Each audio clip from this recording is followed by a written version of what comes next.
Dudley, Clay was a little surprised this morning that I managed to get you up this early. So first and foremost, it's obviously I've said this about Clay, and I could say the same thing about you. You've been a big part of me getting into this position today, so I'm very grateful for the different helps that you've helped me out over the year. And obviously, it's good to hear from you, and all our listeners on the Morning Rush, we're happy to hear from you, man. Well, I appreciate it. Yeah, I guess there are 2 8s in a day. I didn't realize there was, but apparently there is.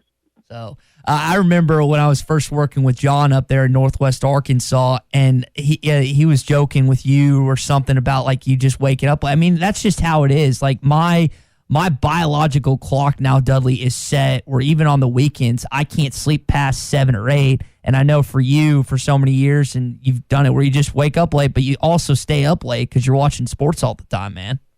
Yeah, pretty much. And then I have turned it around a little bit. I'm getting up a little bit earlier these days after my interesting summer. But I'm glad to be with y'all, and I always want to hang out with my boss. That's one way to put it. So Dudley, I know Arns was messaging you about the Cardinals the other day. I'm not going to go into that, but I want to talk to you about your Boston Celtics before we get into some Arkansas stuff. Jaylen Brown, Jason Tatum, Gordon Hayward. I mean, you guys have a rock-solid group, but I'm curious, when it comes to the Milwaukee Bucks, which is probably going to be your Eastern Conference Finals matchup, is what it's looking like. Do you think that the Celtics, do you think that Brad Stevens, are they going to be able to get past Giannis Antetokounmpo and Milwaukee? Well, right now I'm not sure they're going to be able to get past the Philadelphia 76ers. They played well last night. Didn't have, it's been kind of uneven during the 4 games there, going 2-2. I worry about the inside enough. Robert Williams came in and played. The former Texas A&M guy came in and played well last night. But it's it's going to be tough to keep Philadelphia's inside game down. But when they play well, they do have a lot of talent. So I think right now, Toronto and Milwaukee are probably the best 2 teams in the East. But hopefully the Celtics will get it going and get back there, and then. I did have to say I did have an enjoyable night last night when you have Celtics winning and the Lakers losing. As a Thunder fan, I was happy about that as well. Dudley, as far as Arkansas stuff goes, I know you're going to be hopping on later today when Sam Pittman is coming on at 12:30. With Coach Pittman and just the questions that he's going to be asked about, he's going to be asked about the scheduling. He's going to be asked about just the different scenarios that are going to happen with this upcoming football season. We asked Tom a little bit earlier. Dudley, what are you most interested to hear from Sam Pittman talk about today at 12:30? Well, I think as minute as it may be, I look forward to hearing about how things are going so far in terms of what they're doing on the field. I know they're limited in what they can do so far, but, without having spring football practice and him having to basically watch a lot of tape to see what he had on the field, I know he and the assistant coaches are probably excited to get out there and just watch and see what these guys move like, what their acumen is on the field. And I know that he's very happy to be in his position and be a head coach, at a major college for the first full time. But I think he's in a situation where he's very hungry, is very excited about what he has, probably, wishes he had more, SEC type caliber players. But I do think that, the coaching staff is a more comprehensive one that has a better vision than maybe what has been here in the last few years. And I think that they're going to get the most out of the kids that they have over there. It's still going to be a tough schedule, especially when you're playing all SEC games and you've lost 19 SEC games in a row and only won 8 of your last 36. But I do think that he has a vision, and the development of the players, I think, will probably be what we see as the greatest step forward from this staff to the last staff. Dudley, this is Clay. Give me your take on how you would analyze the 18 recruits that they have committed right now in this class. And I know they're all 3-stars, or the majority are. And I just wonder if this is a year that maybe the evaluations by the recruiting systems, because they can't see them in any camps, would be a little unusual and maybe not quite the norm, as far as maybe some of these guys are 4-star type talents. I do think they've got a lot of high 3 stars, but you are right in that, maybe only one kid is a legitimate 4-star at this point. What I do think is because of this situation with the COVID-19 and kids not being able to come to campus, the coaching staff not being able to go out there, it's really put a chink in things. And you've got to look at what they've done with that regard. I think they're number 28 in the nation according to 24/7's rankings. I really did not expect them to be that high. When you especially consider that I think 8 of these kids have not even been to campus yet. They were able to get commitments from them through this virtual recruiting, through relationships that they've built over the phone and through various forms of social media. So I think it's you have to consider it a success where they're at, but at that same time, he knows full well and made a comment like this at the last February National Signing Day that you can't be 9th or 10th in the SEC and move up to where you want to be.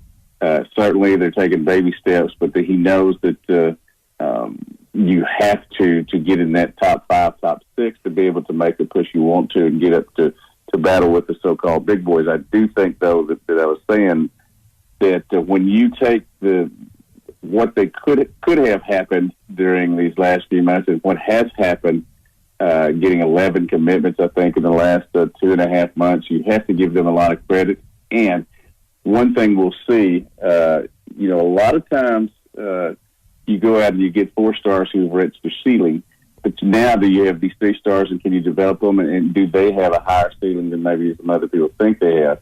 I do think that 18 commitments and really 19 with a transfer from Oklahoma that they've got, but they put themselves in pretty good position to at least walk, if not run.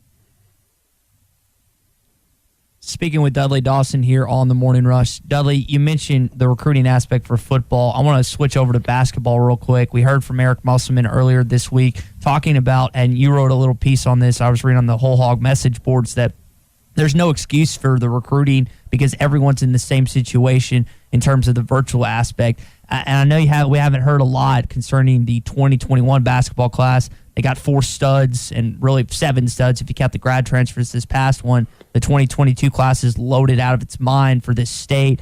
Just kind of what have you been hearing about the 2021 basketball class and who are some guys that Arkansas fans should keep an eye on that could commit to the Razorbacks? Well, it's pretty interesting. They're looking at a lot of high school players, Harrison Ingram being one that they're very interested in, and there's several others. But one of the things that I think we've seen since he's arrived is that he likes to check the transfer wire. He likes to look at some people that are overseas, which I think is going to be a little bit different than in the past. You look at a guy right now. One guy that Richard Davenport, my colleague, has written about here recently was Anwar McGuire, who is a kid that played at Southwest Christian High School for a couple of years. I hardly remember him, certainly remember the name, but he was kind of a raw player. He's now turned into quite the junior college player at Navarro, averaged 13 points, 5 rebounds, and really came strong down the end. He's a 6'9" guy, an inside-out guy. I'm not going to compare him to Kevin Durant, but that has become his style of game. Somebody that can take you outside and do pretty well and get down low and make some hay as well. So that is, I think, the biggest guy, literally and figuratively, that they're looking at right now. He's from Australia, hiring David Patrick, the new assistant coach, who obviously was at LSU, and got a commitment from this kid at UC Riverside when he was head coach there. I think that's the most logical 2021 guy that they're going to get, and then they're probably going to fill in as they go along, and probably also going to be very stingy with the scholarships because you're going to have an influx. You're going to need an influx of talent the following year as well. Mm-hmm. You bring up Kevin Durant, which is kind of interesting because one of the things and one of the some of the feedback that Isaiah Joe's been getting from NBA teams, execs, general managers, whoever, is that he's got to put on weight. He's got to put on weight. Well, if you remember Kevin Durant back at his scouting in Pine. The dude couldn't bench 185. Now, I know Kevin Durant's skill set being 6'10", 6'11", shoot it like he can, dribble like he can. Him and Isaiah are not necessarily the most comparable. But at the same time, I look at Isaiah, yes, he's not exactly the strongest guy on the court, but the dude can play. You just watch him. The dude can play on both ends of the floor. Dudley, when it comes to this conversation, when it comes to venturing into the next level and guys are looking at getting drafted, do you think, as far as the NBA, do you think that people overlook the agility, the strength, and that side of things more than the actual game of basketball sometimes? Yeah, Isaiah has great skill, and he's honed his craft by shooting 500 to 1,000 shots each day. He did that way before we got into COVID-19, and somebody who's done that, since his elementary school days, he has a lot of skill, and it's easier to hone that than it is to put on weight and those such things. He's talked about how he arrived at 163 pounds here. He wants to be 190 by draft time next year.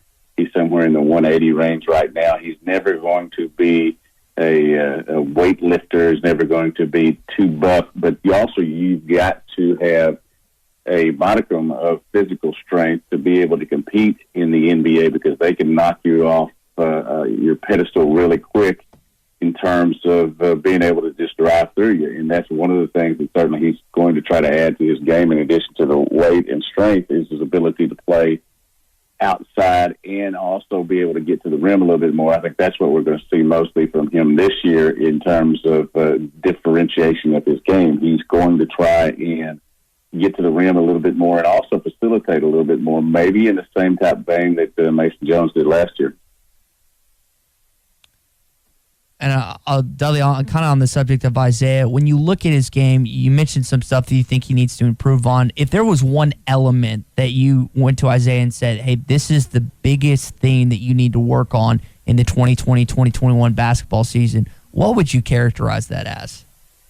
It really just, kind of what I just went over. I think that his outside game is phenomenal. He's great at the free throw line. But the ability to get to the rim and while getting to the rim, get to the free throw line a little bit more. I think he had his last 30 free throws. He's a kid that, is very good at the line, but you would love to see him have more attempts there than he's had in recent years. And I think that's going to be, the biggest part maybe of his game that he's looked to improve.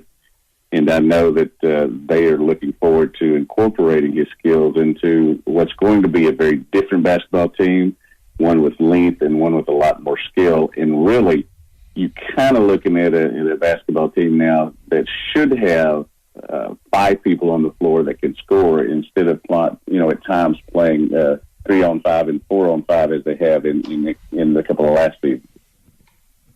Dudley, what's the season for this, or the ceiling for this team this season in basketball? What's the ceiling for the Razorbacks? How high can they finish? Well, I thought they would get to the NCAA tournament even if Isaiah didn't come back. When you add him in, I see a lot of the national pundits talking about them as a possible Sweet 16 team.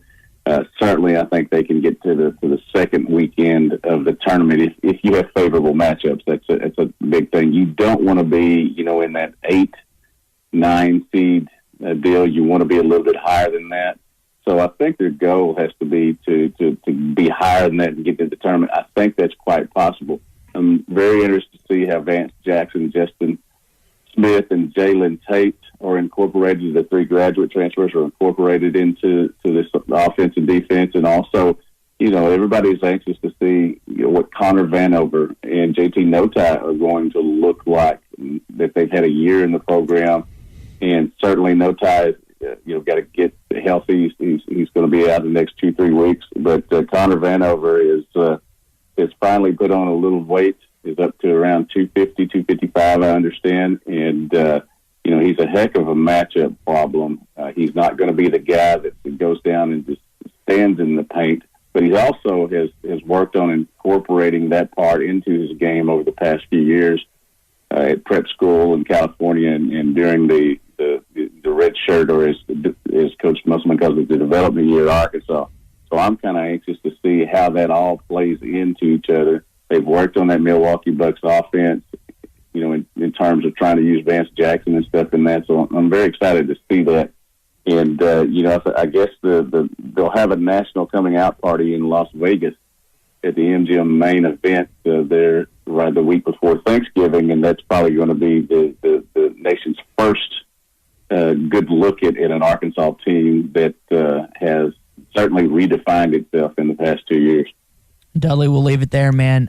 Again, we got a couple texts in here already. Tye said it's dang good to hear you on hit that line this morning talking all things Hogs. Got another text in here. This one comes from JW. Says Dudley is the pride of Newport, great Hound legend. So Dudley, again, so many of our listeners, so many Arkansas fans, it's good to hear your voice, man. I'm glad you're doing better. And again, as just from my personal perspective, I know that you were very important to me just growing up in this business. So I appreciate you coming on the show, and again, glad to hear you're feeling better, buddy. Yeah, he's the pride of Hogs Illustrated too. Yeah, I think Charles Ballantyne's probably the pride of Newport, but I helped Charles get where he was, and I'm not bashful about saying that. So I love Newport, and I love being back working again, and I thank everybody that supported me during this time, especially that guy there with you, who's just about as good a friend as you can have. Yeah. Didn't you tell me you were all-time assist leader down there?